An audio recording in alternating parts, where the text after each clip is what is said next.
Today we'll be starting with the exercise 3.3. We will be starting the substitution method, which is the algebraic method also. In substitution method, what we have to do, they have given us two equations. We will take out the value of any one variable from one equation or any one of the equation, and we will put on the other equation. Now see. The first equation is x plus y is equal to 14 and x minus y is equal to 4. The second equation. I've taken this x plus y is equal to 14. I've taken out the value of x. I've put 14 minus y as x. I can take the value of y also. You can take any value. I have taken the value of x. Mark it as equation number 3.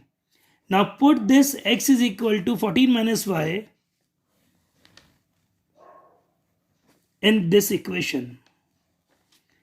Put x is equal to 14 minus y in equation number 2. On place of x, write 14 minus y, and the other minus y will remain as it is equal to 4. Minus y, minus 2y. 14 will come, or 4 will come this side, or minus 2 will go this side. 14 minus 4, 10. This negative will become positive. 10y is equal to 2y. Y is equal to 5. Now put this y is equal to 5 in equation number 3. Make your question more easy. Y is equal to 5 in equation number 3.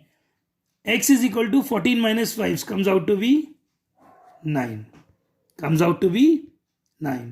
This is none other than the substitution method. Got it? See the second part now. S minus t is equal to 3 and s upon 3 plus t upon 2 is equal to 6. Got it? I have taken the value of s, that is 3 plus t. I have put this minus t to this side, that comes in plus t. S is equal to 3 plus t. And taking the LCM, 3 2 ja 6. 2s 3t, this 6 will go this side, 36. This is a simple LCM. You know this thing very well, I think so. Now put this equation in equation number 2 on place of s. In place of s, I have put 3 plus t. 2 multiplied by this, 2 multiplied by this. The equation is this. I have solved it. Comes out the value of t. Put this value of t in equation number 3, which I have told you. Put this value of t in equation number 3, which I have told you. S is equal to 3 plus 6 comes out to be 9. The value of t and the value of s. Got it? Third part, try to do it yourself. Now see the fourth part. 0.2x plus 0.3y is equal to 1.3. 0.4x plus 0.5y is equal to 2.3. Just remove the point first of all. I've removed the point. Put 10, 1.10, 0.10. It will become 2 upon 10, 3 upon 10, 13 upon 10. Taking 10 as common, 1 upon 10 I have taken as common. Cancel out 10 from 10. The equation left is 2x plus 3y is equal to 13. Same thing I have done it here also. The equation comes out to be 4x plus 5y is equal to 23. Now I have two equations. I can easily solve this equation by substitution method. Yes or no? I have solved them by just solve it by substitution method and get the value of x and y. Got it?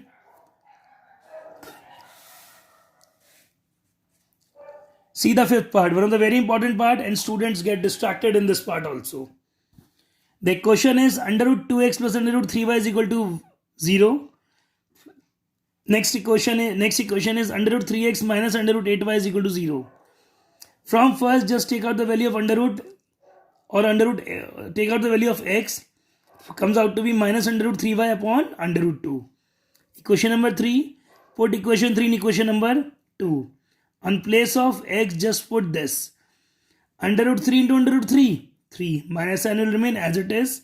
Y will remain as it is. Under root 2 will remain as it is. Minus under root 8y is equal to 0. I brought this minus 8y to this side. Comes out to be plus 8y. Taking under root 2 this side, under root 2 into under root 8, under root 16. And I know under root 16 is 4. Under root 16 is 4. Minus 3y is equal to 4y. I brought this minus 4y to this side, plus 4y to this side. Minus 3y minus 4y is equal to 0. Minus 7y is equal to 0. I have brought this minus 7 to the denominator. Y is equal to 0 upon minus 7. Y is equal to 0. Put y is equal to 0 in equation number 3. If you will put y is equal to 0 in equation number 3, x will automatically become 0. That means in this question, x and y are 0. X and y are 0. Got it? Now see question number 2.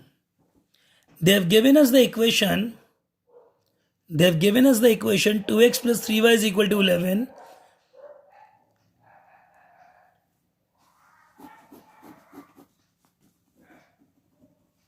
Solve it by substitution method only.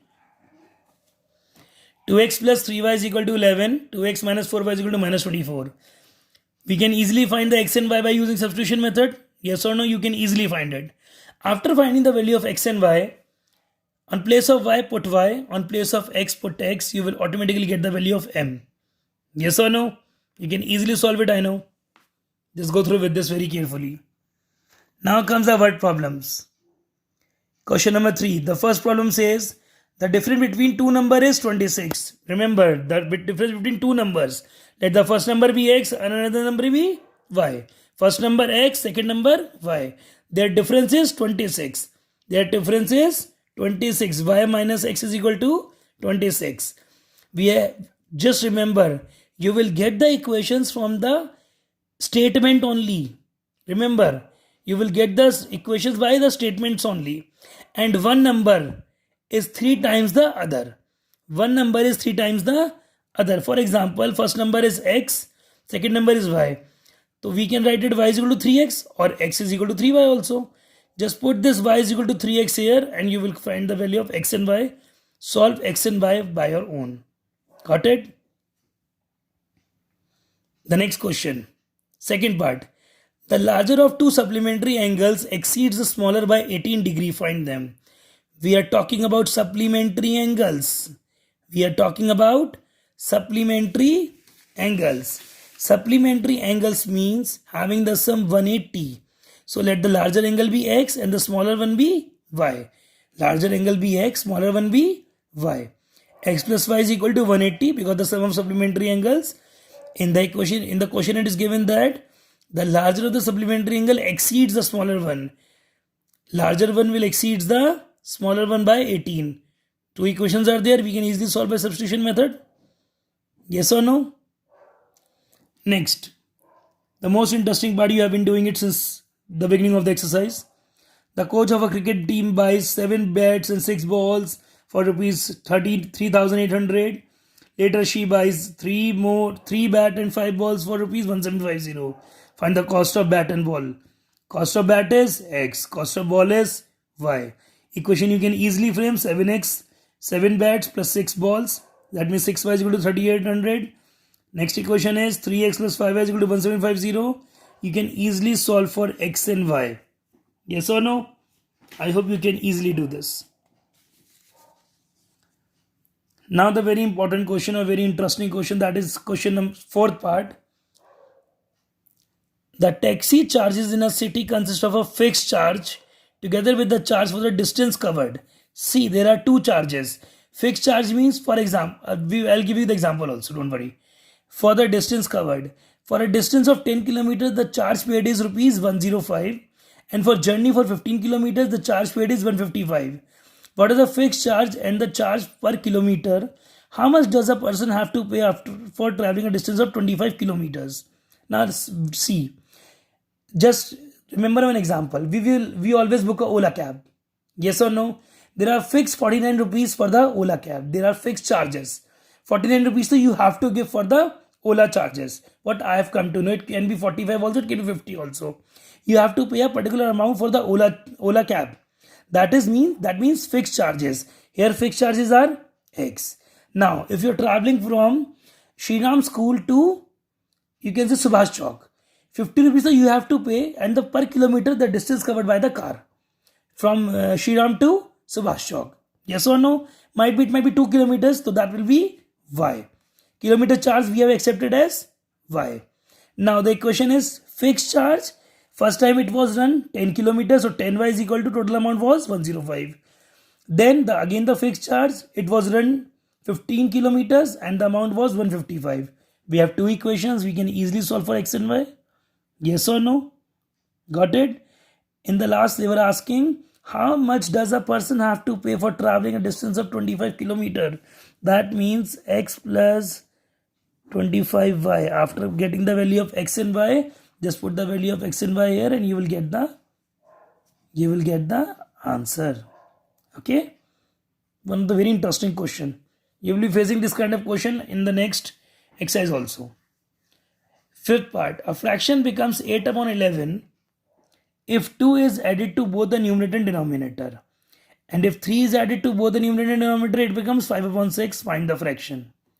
See, let the fraction be x upon y.